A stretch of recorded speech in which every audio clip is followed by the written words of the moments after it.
Hey friends, we're in our second installment of the Big Four series. What is breaking marriages today? And today, it is a big one. We're talking about money, not just budgets and bills, but the expectations, the habits, and the emotions behind it all. Stay tuned. 1, 2, 3, 4. Welcome to Imperfectly Married the Podcast, where real talk meets real marriage. We're Michael and Heather. 26 years in and still figuring it out. No filters, no fluff. Just real love. Real life. And a whole lot of grace. Amen. Hey friends, welcome back to the podcast. We are here again. If you're new to the podcast, welcome. We're Michael and Heather. We have been imperfectly married for 26 years. And so thank you for joining us. And we're here and we're in a series called The Big Four. The Big Four. And it's all about those things that marriages, the most common ways that marriages break apart, right? That's what's destroying marriages, right? Is those big four things. We started last week with unmet expectations. My goodness. And it was kind of accident that we even started there. And then the episode before, we had actually talked about it and didn't even plan on doing unmet expectations, but I'm sure glad we did. And that was a great episode. Yeah. So if you haven't checked out the first episode, definitely go back and check that out.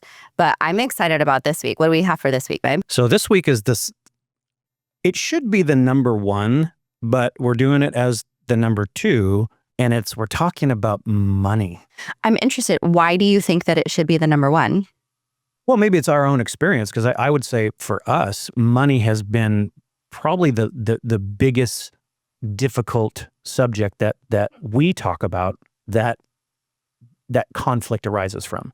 So I always thought that this was kind of one of the bigger items, but maybe that's not true. It's true for me. It's true for you. Ladies and gentlemen, this is a me podcast today. So this is his number one. Yeah, this is my number one. So, but right off the bat, though, we're not financial advisors. We are not we're not experts by any means. We're not those people. All we're trying to do is talk about relationally how money comes into our dynamic.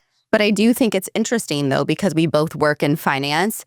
And so we deal with numbers all day long. And so I do think that it's a really interesting topic for us, because I think our money mindset has shifted and changed over the course of years due to our careers. That's a great point. Yeah. So I'm excited to dive into this. Yeah, and it's going to be good, because this is one area that you and I have a lot to say about, at least from an experience standpoint.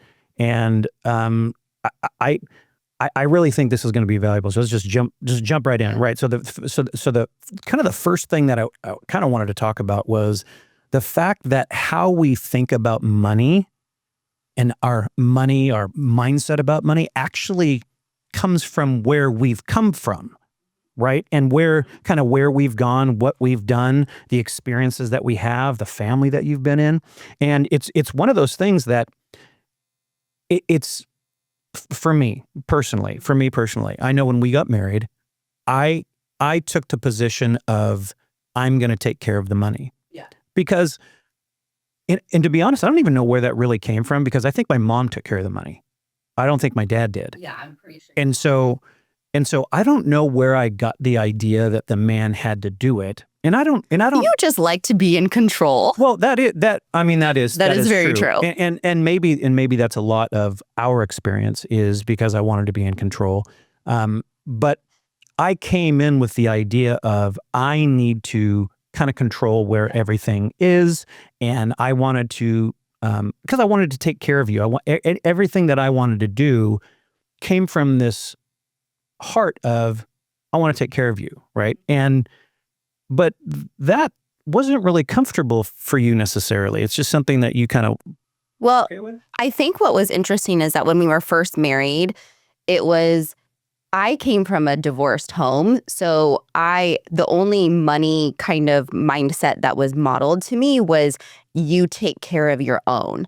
So it was like, I didn't see a partnership within money. I saw solo people running their own household, which I think was a really interesting thing for me, because when I came into the marriage, I had two polar opposites. I had a dad who didn't work and who inherited a lot of money and properties. And so he was more of like an entrepreneur, like really money motivated, and has a really strong money mindset because my family came from money. And so I had that idea. But then I also, on the other side, had my mom, who she was single, like 2 kids, struggled her entire life, tried to have multiple jobs and multiple revenue streams to kind of keep afloat. She never had excess. She always was struggling. And so I think that those two polar opposites of also being very single-minded really kind of caused confusion. I didn't have a strong opinion on how it should work when we first got married. So I was very okay with hands off. I just wanted to be taken care of and have that security, because I saw that from my dad, of strong financial security created a false sense of happiness and security.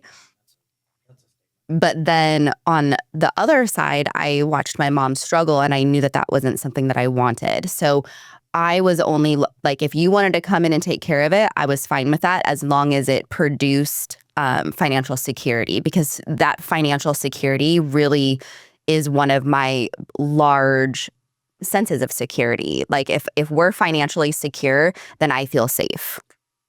Do you think that the fact that your family was blessed with money and they worked for it, this wasn't just given, that they definitely worked for it. Do you think that colored any of your expectation for our marriage and our money at all? Yeah.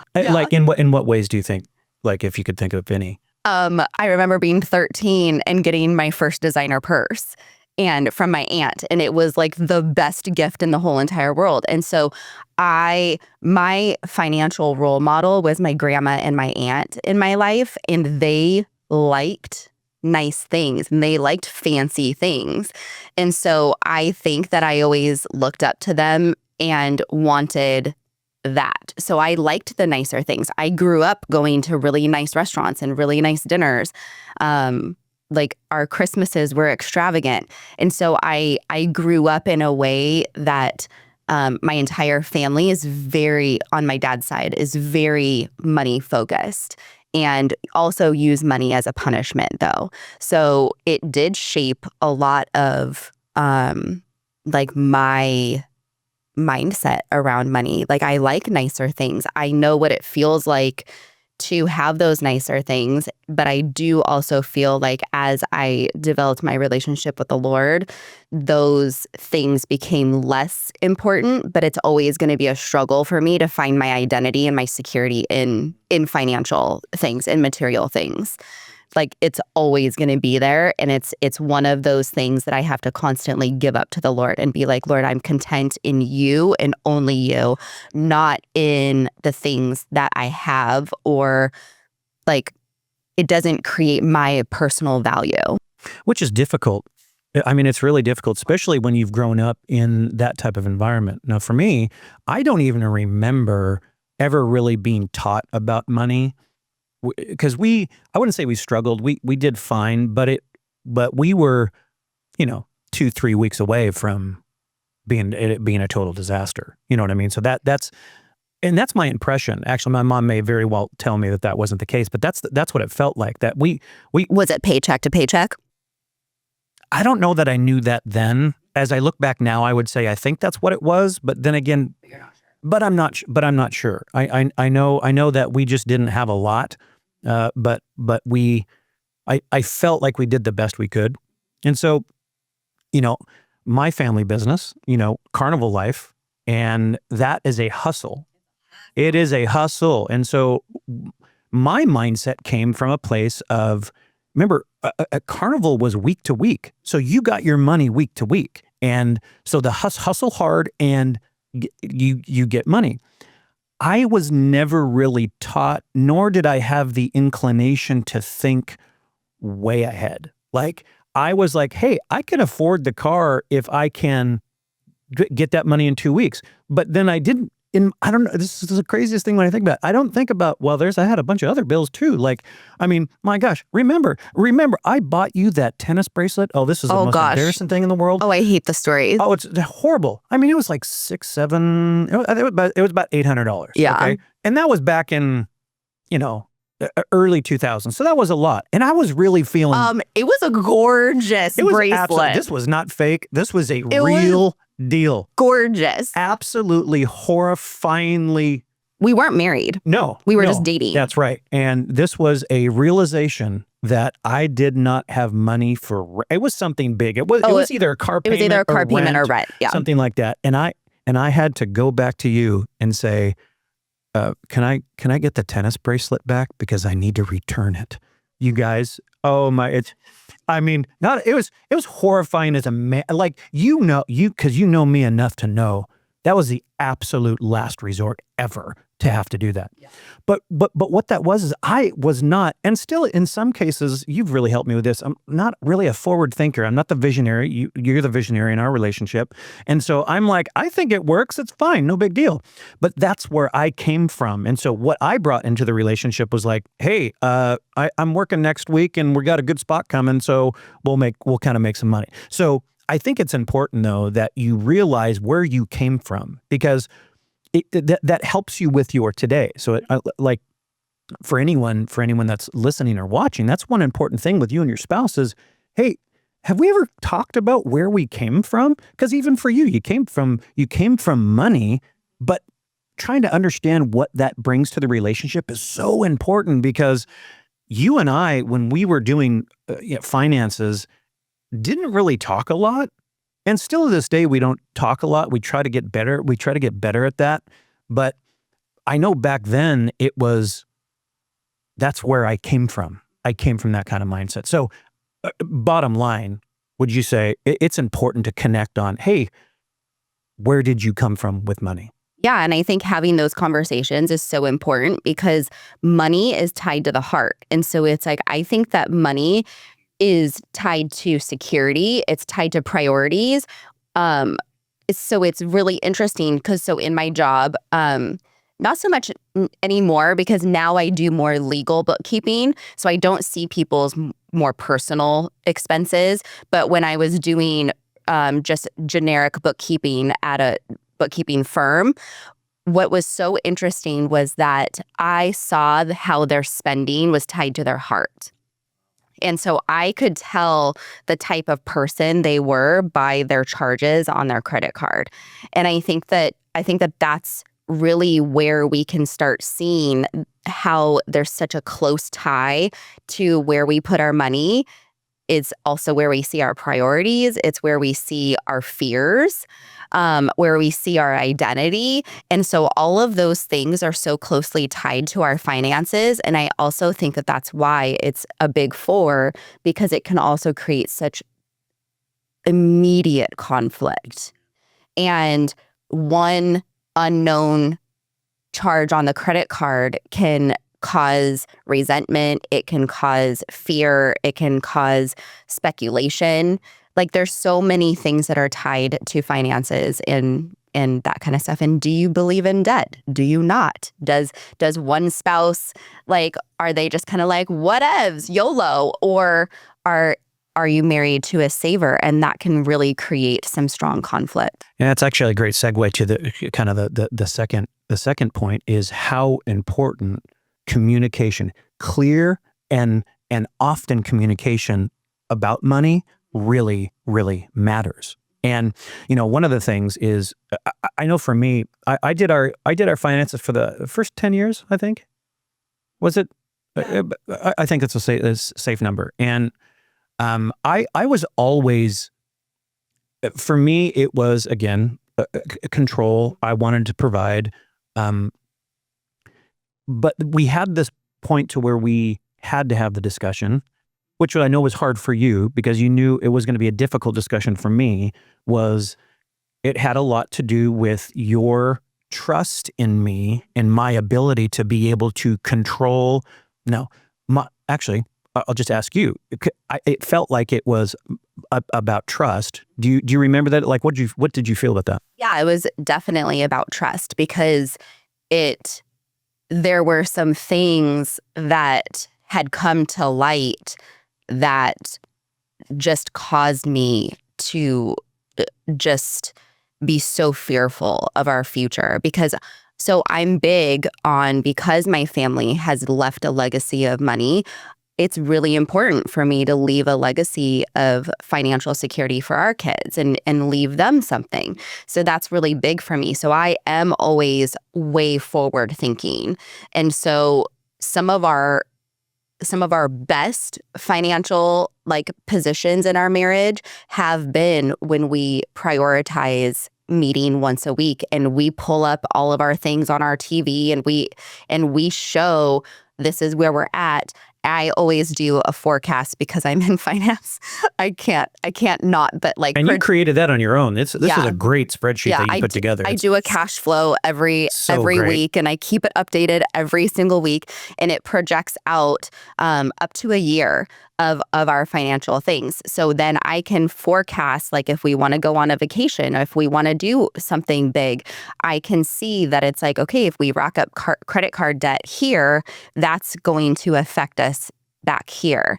And so it's really nice. But the whole point is to say that it's our strongest parts of our financial marriage have been when we've met weekly.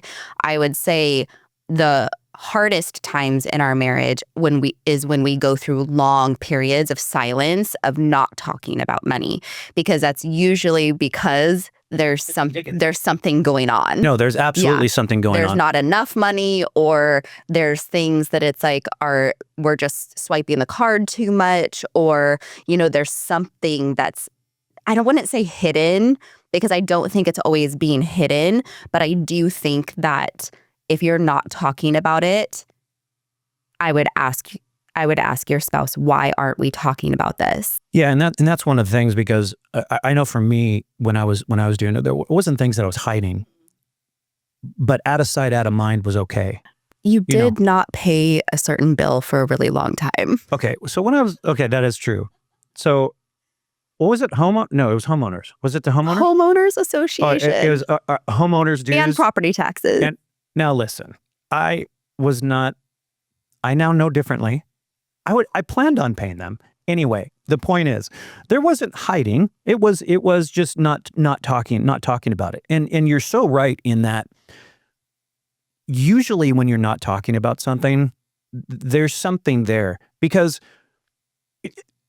money is so attached to emotion, fear, trust in each other. And I know for me, I don't want to hear from you that you don't trust me. And so I know I've been afraid to have the conversation, because you wouldn't necessarily tell me that, but that's what you're communicating, is I don't trust you. And now, I'm an Enneagram 1. I need to be told that I'm good and right. So I fear that. I fear being told that I'm not good. Right. And so when we start to have these conversations about money, which are absolutely terrifying in my sense, because I'm not going in, it's less about it. Honestly, most of these conversations are less about the money and more about how we feel about how you or I look at each other. I mean, many times that's what it is.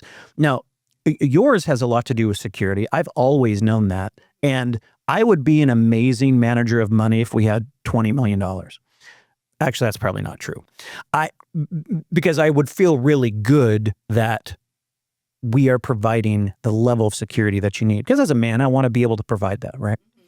But one of the most important things that I think that I really got from that I had to let go of was the person that should be doing the money in the home is the person that's better at doing the money in the home, right? It's less about a role. Oh my gosh, yes. And it's more about who's more financially savvy. It took me, and sometimes I feel that. Sometimes when I see you stressed about money, I want to take it back, because I'm like, I can handle the weight of that. You don't need to handle that. The problem is that my way of handling it is not talking about it. right? And that's honestly what happens. Now, our best, again, our best financial places have been when we have been talking about it, and then we've worked together, and we've kind of built this plan of, I mean, it takes you a little bit of time to explain it to me because I'm not a numbers guy, but I work in numbers. That's weird. Yeah. I don't tell your job. Yeah, no, like you're not a numbers guy. I didn't mean that. But one of the best things that we've done is to just sit down and have that first conversation of, okay, because we're on the same team. We're on the same team, but it takes a different heart to come into that conversation that I am for. You've always had to tell me this. I'm for you. I'm not against you. Yes, it's frustrating when we're not sticking to a budget. If you don't have a budget, get a budget. You need to. But that just, it's a lot less difficult and destructive if you have that conversation now as opposed to it being revealed on its own at a later time. Yeah. And I would say that the financial stress on a relationship it reduces that level of intimacy. It disrupts every aspect of your marriage. And if you're not talking about it, it's just like sex. If you're not talking about sex, if you're not talking about money, if you're not talking about these things, because remember, we're all going back to communication. In the very beginning, we've talked about how important communication is. And if you're not communicating about these big four things in your relationship, you are setting yourself up for a blockade of intimacy and relational strength. Absolutely. The pain now in having a conversation now, as opposed to it being forced upon you, in comparison, it's not painful here. It's painful and destructive there. But what I would challenge is the forethinking of thinking it's going to be painful is a lie from the enemy to keep you from having that conversation. I would say that every time that we've talked about our finances, I would never say that, oh, well, that was painful. I say, wow, that was really insightful. And it was really encouraging because all of a sudden we came into partnership on something that is challenging. It's kind of like, would I rather walk up a hill alone, or would I rather walk up a hill hand in hand, helping each other each step of the way? And that's absolutely true. I was about to challenge you there because that assumes, I think, that both spouses are wanting to be partners and wanting it to work, as opposed to, what's the problem with me doing the money, or what's the part, what is like going into this with a, like, not a unified heart of wanting it to be better, but you have one spouse that's like, what's the problem? What's the deal? Then I would say, maybe start having the conversation. Maybe you're not diving into your finances and diving into your budget, but maybe the conversation is just starting with, hey, do you have any financial goals? And then you're working backwards. You're saying, okay, so if this is your financial goal, because maybe the husband or wife have a goal of a boat or a really extravagant vacation, then you can say, oh my gosh, that sounds amazing. Like we should, or an amazing truck. And so then it's like, okay, so if that's your goal, then wow, how do you see us getting there? And then you're taking that goal and you're working backwards into the finances and being like, wow, like how do you think that we could save like $100 a month towards that goal? Because I want to partner you with that goal. Yeah, that's so good.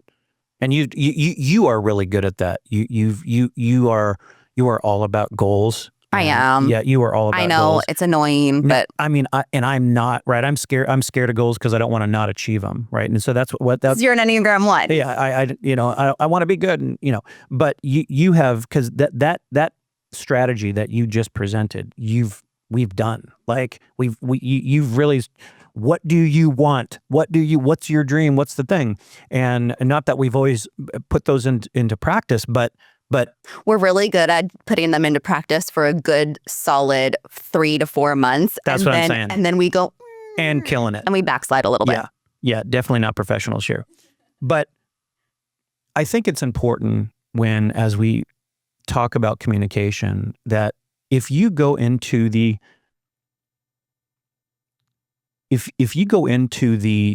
meeting or having a conversation together, I think one of the most important things that is you can be intentional about is using words that build trust together. They build connection, as opposed to using language that kind of builds walls or barriers, right?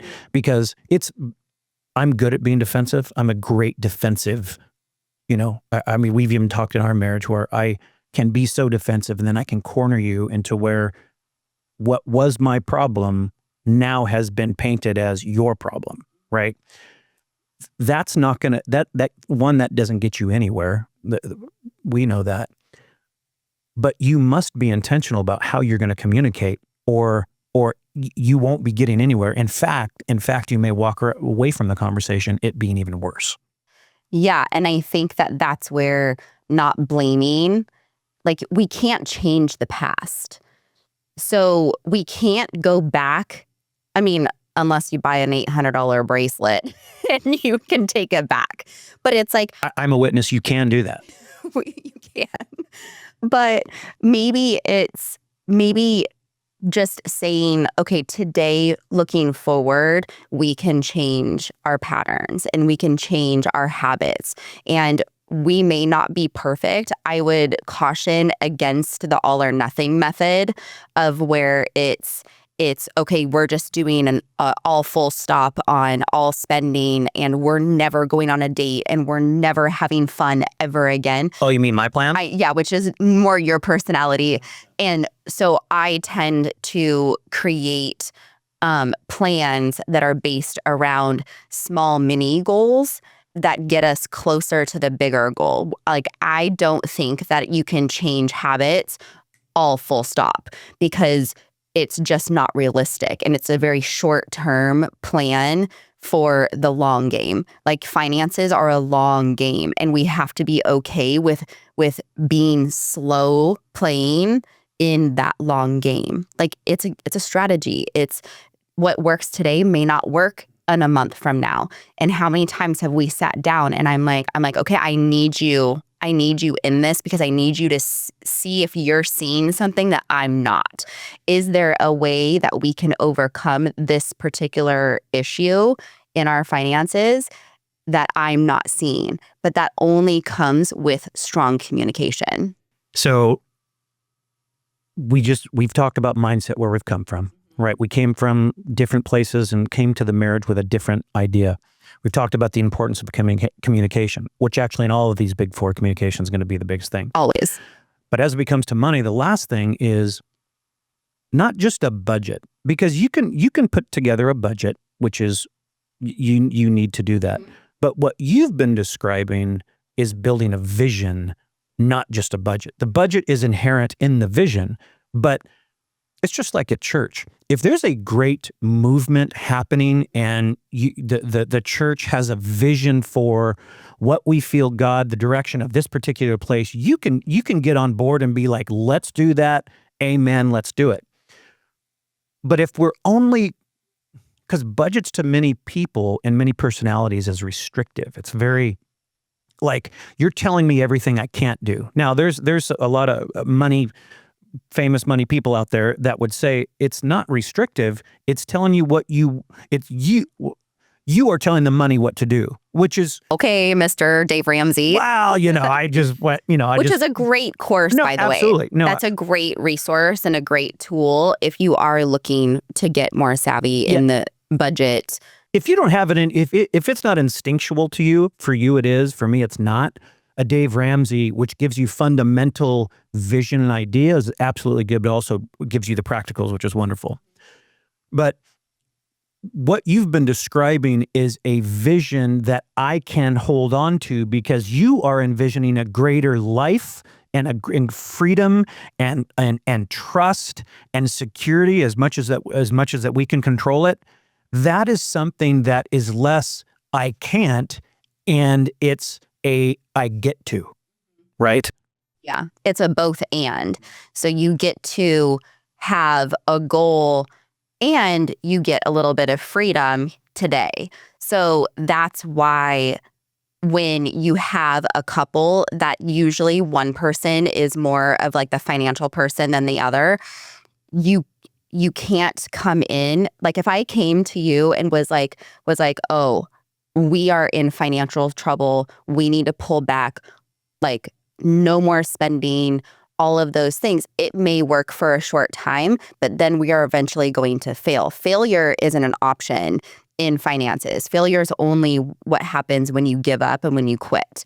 So here, it's all about taking those little steps that are in conjunction with each other's personalities. Like we can't deny the fact that the Lord brought us together. So there's valuable things in the way that you see money and finances, and then there's valuable things that I have to bring to the table as well. And so we have to work in unison because it's less about just being rich at the end of the game, but it's more about being aligned and being in communication, being a oneness. And that leads to that emotional intimacy and then physical intimacy. And who doesn't want to have physical intimacy at the end game when it comes to finances? I mean, like I can promise you that any man out there, if they heard that they could have sex after a conversation of finances, every man would be like, okay, I'm all game for the conversation Let's talk on all finances. the time. In fact, instead of once a week needing to talk about finances, we're talking about finances 5 days a week. Yeah, but it's absolutely true because I can tell you that when we've had really aligned conversations on our finances and it feels like we partner together, the emotional intimacy does really raise because I don't feel like I'm carrying the burden of our finances only on my shoulders. It feels like we're a team in it. I know one of the biggest things that we in the recent years is we really partnered together to nail down our debt, right? To just start taking down debt, and we hustled. We had all kinds of jobs. I mean, we were doing so much, and it felt so good. And we were exhausted physically. It took a toll just because you're always working all the time, no day off. It's just go, go, go.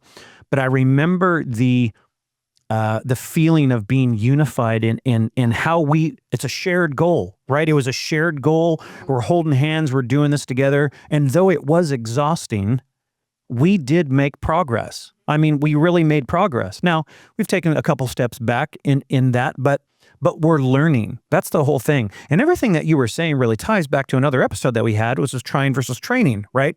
Finances is not a white knuckle experience. It is a training type of a thing. And I think it's important, though, not to fear coming together and being unified in finances. Because if you're choosing each other in the conversation, the end goal is going to be a shared goal.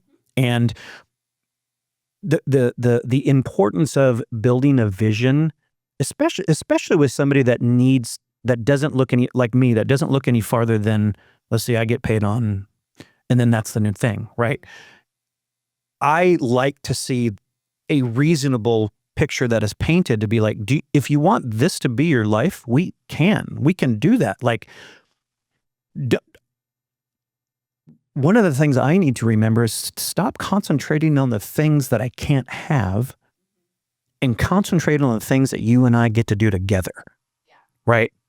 And because I have a tendency to all pay for memories. I would rather have a really great experience and memory with you or with the kids or with the family than have a really great meal or a new outfit. I always look at, when I'm making a big purchase, how long do I have to work in order to pay that off? And it's like, that's the unfortunate side of my personality. But then I can also go YOLO and just go whatevs and go all in on things. And so that's where having that constant communication on those goals and on that vision is just so key, because it keeps it top of mind. It keeps it fresh and ready. And I think that there's also some really good tools and resources out there to constantly keep the finances at top of mind. Yeah. And there's Let's go. so of course, Dave Ramsey, really great resource. He has courses online. He has courses through churches. If you haven't heard of Dave Ramsey, you've probably lived under a rock. And his whole philosophy is you tell your money where to go. Don't let money tell you. No, you tell your money where to go. Whatever. We'll stop there. He's amazing. And the course is really, really great. So this is also, I'm going to jump back to your conversation on like, well, what if one spouse doesn't want to have a conversation about money? I would say start the conversation with what are your goals? And then if they come back with some goals, then say, oh my gosh, would you be open to have like go do this class? And that could be a way to start that money conversation of like, wow, I would love to meet that goal. Let's see if we can find a class or a resource close that we could go to. And then it's like you're also ensuring weekly date nights on that night. Get a sitter for the kids and then like extend it a little bit and go to the class and dinner. So that's also a really great resource. But then there's also so many apps that are available now. And I have a few, and I've researched all of these, and we've used 2 out of the 3. So the first one is Honeydew, and it's Honey, DUE. And what I like about this one is that it's simple and it's focused on budgeting. And so it syncs with both partners' bank accounts and the credit cards, but it also lets you tag transactions for the other person to review. And so it also has like a built-in chat feature, which I liked. And so it's the main part of it is that it's specifically designed for couples and makes the conversations on finances a little bit easier. The second one is You Need a Budget. And this one is actually recommended by Dave Ramsey. Now, I've used this one, and I will have to say that I've given it 2 really good goes, and I was never able to get it functioning the way that I needed it to, because Dave Ramsey is so big on not using credit cards. It was hard because we actually use credit cards for points and rewards. And so it was really hard to get it to align with us. So I love it. And I think that it's really great if you're big on the cash budget. The third one is the one that we're using currently along with my cash flow. I know, I have multiple finance resources. Monarch Money is the one that we're using. And what I like about it is that it auto categorizes a lot of our transactions. So it's not a big, heavy lift, but what it does is it gives you bar graphs based against your budget. And in it, all of your credit cards, all of your bank accounts, all of your paychecks and everything just are synced right into it. And so what it's doing is it's giving us a really clear picture of where all of our money is going. But then what I also really like is that it gives us a big picture of our assets. And so it gives us our family wealth based on our cars, our house, like value, and all of the things that we own, but it gives us basically a good picture of our financial wealth. It's amazing. Like great. There's a lot. The resources that are out there. Literally, there should be no, because it's for every personality, every different dynamic in marriage. With these resources can definitely be accomplished. Like, that's great. There's no reason not to be having the conversation. And I would say that it's like, if you're listening to this and you have a really great finance resource, make sure to put it down in the comments, because we would love to also, and look into it also, because there's so many great resources that, again, I just don't think that there's an excuse not to be having the conversations. And it could be hard and it could be challenging and it could be a little awkward at first, but don't not do it. Yeah, no, that's wonderful advice. And we'll make sure that all of those resources are under show notes so that you can go to those. We've covered 3 things. We've covered the mindset. We've covered the how important communication is. And then we've covered not just a budget, but build a vision. Yeah. What would be your parting advice for our listeners? Just keep communicating. Don't be so stuck in your budget that you're not willing to adjust your budget for a different life goal, a different life circumstance. If what works one month doesn't work the next month, it's okay. You can shift and adapt as your life grows, and our life is fluid. So don't think that your budget's not going to be fluid also. I would also say whoever is leading in any of these, I would encourage to lead with curiosity and to lead with grace. And so make sure to have those conversations and come to the table choosing each other and what you want that to be. I would say also to, even if you've had difficult conversations, that you still try to replace blame to now be grace and dreaming together. I think that is wonderful. I think this has been an amazing episode. You're so knowledgeable with finances, honey. My gosh, you do such a fantastic job. She hates it when I compliment her. I know. But it makes me uncomfortable. It is. That's all right, but you're amazing at it. So appreciate you guys tuning in. Have those conversations because you don't want to be a part of the destructive Big Four. We'll see you next time. 1, 2, 3, 4. Thanks for spending time with us today on Imperfectly Married. We hope something in today's episode encouraged you or gave you a fresh perspective. If it did, share it with a friend, leave a review, or connect with us on our social platforms. Remember, no marriage is perfect. But yours is worth fighting for. See you next time.